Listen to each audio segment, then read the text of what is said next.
Hello to chapter 34 of Moby Dick by Herman Melville, and this chapter is titled The Cabin Table. It is noon, and Doughboy the steward, thrusting his pale loaf of bread face from the cabin scuttle, announces dinner to his lord and master, who, sitting in the lee quarter boat, has just been taking an observation of the sun, and is now mutely reckoning the latitude on the smooth, medallion-shaped tablet reserved for that daily purpose on the upper part of his ivory leg. From his complete inattention to the tidings, you would think that moody Ahab had not heard his menial. But presently, catching hold of the mizzen shrouds, he swings himself to the deck, and in an even, unaccelerated voice saying, "Dinner, Mr. Starbuck," disappears into the cabin. When the last echo of his sultan's step has died away, and Starbuck, the first emir, had every reason to suppose that he is seated, then Starbuck rouses from his quietude, takes a few turns along the planks, and after a grave peep into the binnacle says, with some touch of pleasantness, "Dinner, Mr. Stubb," and descends the scuttle. The second emir lounges about the rigging a while, and then, slightly shaking the main brace to see whether it will be all right with that important rope, he likewise takes up the old burden, and with a rapid "Dinner, Mr. Flask," follows after his predecessors.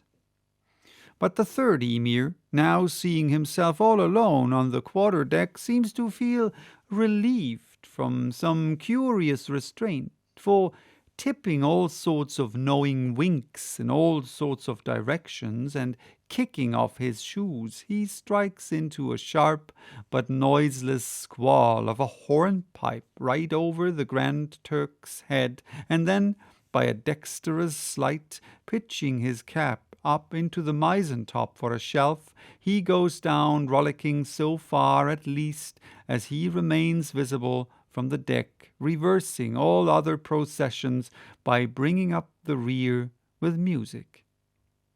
But ere stepping into the cabin doorway below, he pauses, ships a new face altogether, and then, independent, hilarious little Flask enters King Ahab's presence in the character of Abjectus, or the slave.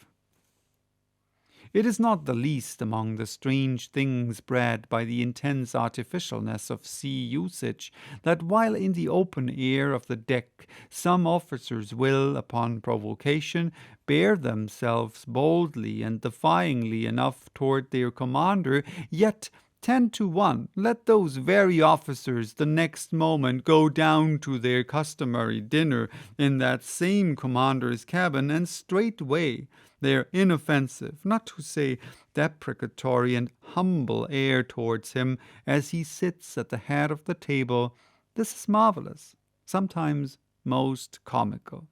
Wherefore this difference? A problem? Perhaps not. To have been Belshazzar, king of Babylon, and to have been Belshazzar not haughtily but courteously, therein certainly must have been some touch of mundane grandeur.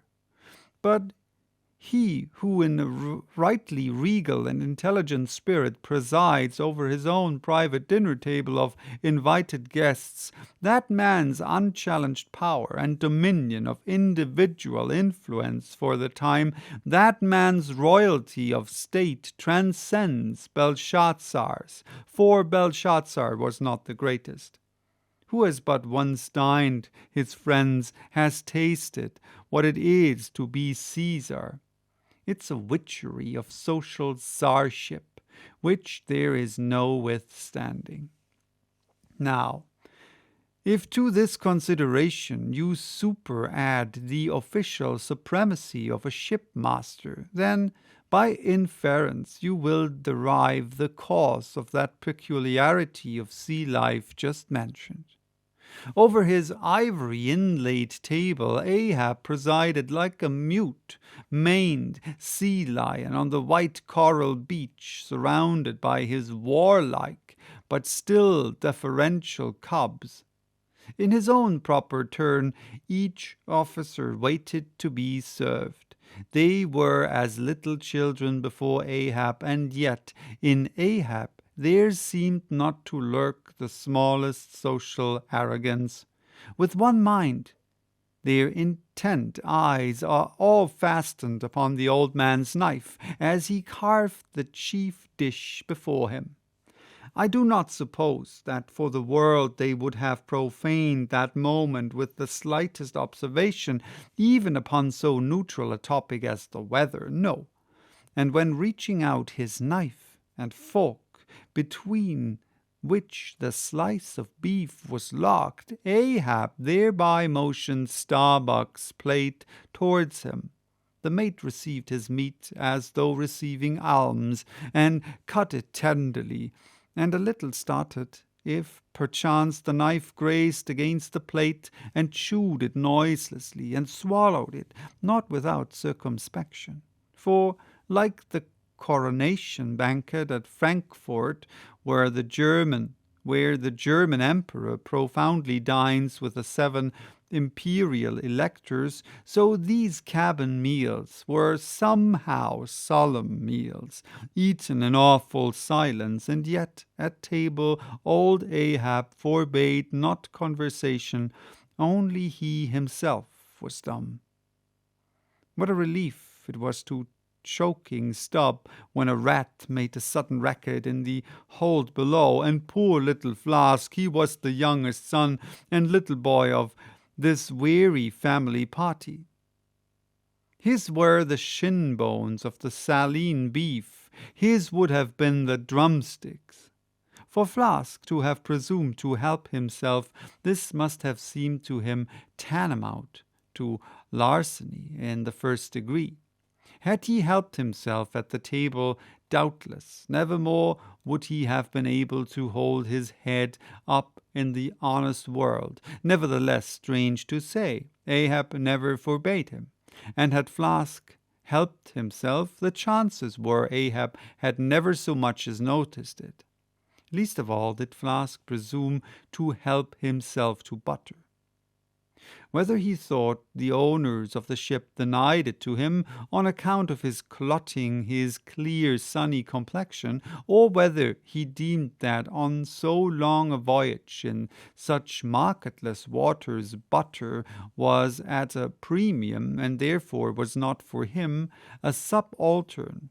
However it was, Flask, alas, was a butterless man. Another thing, Flask was the last person down at the dinner, and Flask is the first man up. Consider, for hereby Flask's dinner was badly jammed in point of time. Starbuck and Stubb both had the start of him, and yet they also have the privilege of lounging in the rear.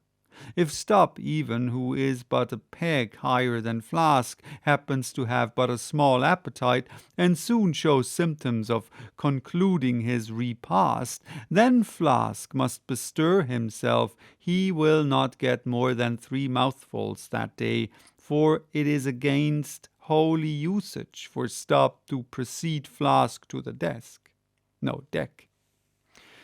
Again, for it is against holy usage for Stubb to precede Flask to the deck. Therefore it was that Flask once admitted in private that ever since he had arisen to the dignity of an officer, from that moment he had never known what it was to be otherwise than hungry, more or less. For what he ate did not so much relieve his hunger as keep it immortal in him. Peace and satisfaction, thought Flask, have forever departed from my stomach. I am an officer, but how I wish I could fist a bit of old-fashioned beef in the forecastle, as I used to when I was before the mast. There's the fruits of promotion now. There's the fruits of promotion now. There's the vanity of glory. There's the insanity of life. Besides, if it were so that any mere sailor of the Pequod had a grudge against Flask and Flask's official capacity, all that sailor had to do in order to obtain ample vengeance was to go aft at dinner time and get a peep at Flask through the cabin skylight, sitting silly and dumbfoundered before awful Ahab. Now, Ahab and his 3 mates formed what may be called the first table in the Pequod's cabin. After their departure, taking place in inverted order to their arrival, the canvas cloth was cleared, or rather was restored to some hurried order by the pallid steward. And then the 3 harpooneers were bidden to the feast, they being its residuary legatees. They made a sort of temporary servants' hall of the high and mighty cabin. In strange contrast to the hardly tolerable constraint and nameless invisible domineerings of the captain's table was the entire carefree license and ease, the almost frantic democracy of those inferior fellows, the harpooneers. While their masters, the mates, seemed afraid of the sound of the hinges of their own jaws, the harpooneers chewed their food with such a relish that there was a report to it. They dined like lords. They filled their bellies like Indian ships, all day loading with spices. Such portentous appetites had Queequeg and Teshtigo that to fill out the vacancies made by the previous repast, often the pale doughboy was fain to bring on a great barren of salt junk seemingly quarried out of the solid ox. And if he were not lively about it, if he did not go with a nimble hop, skip, and jump, then Teshtigo had an ungentlemanly way of accelerating him by the darting a fork at his back, harpoon-wise. And once the goo, seized with a sudden humor, assisted Doughboy's memory by snatching him up boldly and thrusting his head into a great empty wooden trencher, while Teshtigo, knife in hand, began laying out the circle preliminary to scalping him. He was naturally a very nervous, shuddering sort of little fellow, this bread-faced steward, the progeny of a bankrupt baker and a hospital nurse, and was with the standing spectacle of the black, terrific Ahab and the periodical tumultuous visitations of these 3 savages. Doughboy's whole life was one continual lip quiver. Commonly, after seeing the harpooneers furnished with all the things they demanded, he would escape from their clutches into his little pantry adjoining and fearfully peep out at them through the blinds of its door till all was over. It was a sight to see Queequeg seated over against Teshtigo, opposing his filed teeth to the Indians crosswise to them. The goo, seated on the floor for a bench, would have brought his hearse-plumed head to the low car-lines at every motion of his colossal limbs, making the low cabin framework to shake, as when an African elephant goes passenger in a ship. But for all this, the great Negro was wonderfully abstemious, not to say dainty. It seemed hardly possible that by such comparatively small mouthfuls he could keep up the vitality diffused through so broad, baronial, and superb a person. But doubtless this noble savage fat strong and drank deep of the abounding element of air, and through his dilated nostrils snuffed in the sublime life of the worlds. Not by beef or by bread are giants made or nourished. But Queequeg, he had a mortal barbaric smack of the lip in eating, an ugly sound enough, so much so that the trembling doughboy almost looked to see whether any marks of teeth lurked in his own lean arms. And when he would hear Teshtigo singing out for him to produce himself that his bones might be picked, the simple-witted steward all but shattered the crockery hanging round him in the pantry by his sudden fits of the palsy. Nor did the whetstone which the harpooneers carried in their pockets for their lances and other weapons, and with which whetstones at dinner they would ostentatiously sharpen their knives, that grating sound did not at all tend to tranquilize poor Doughboy. How could he forget that in his island days Queequeg, for one, must certainly have been guilty of some murderous convivial indiscretion? Alas, Doughboy, hard fares the white waiter who waits upon cannibals. Not a napkin should he carry on his arm, but a buckler. In good time, though, to his great delight, the 3 salt sea warriors would arise and depart to his credulous, fable-mongering ears, all their martial bones jingling in them at every step like Moorish scimitars in scabbards. But though these barbarians dined in the cabin and nominally lived there, still being anything but sedentary in their habits, they were scarcely ever in it except at meal times and just before sleeping time, when they passed through it to their own peculiar quarters.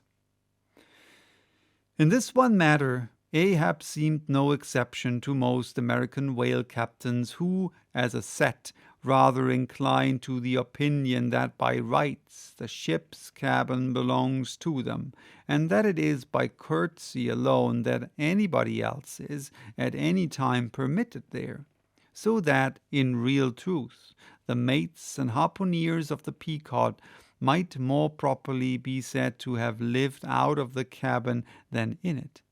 For when they did enter it, it was something as a street door enters a house, turning inwards for a moment, only to be turned out the next, and as a permanent thing residing in the open air.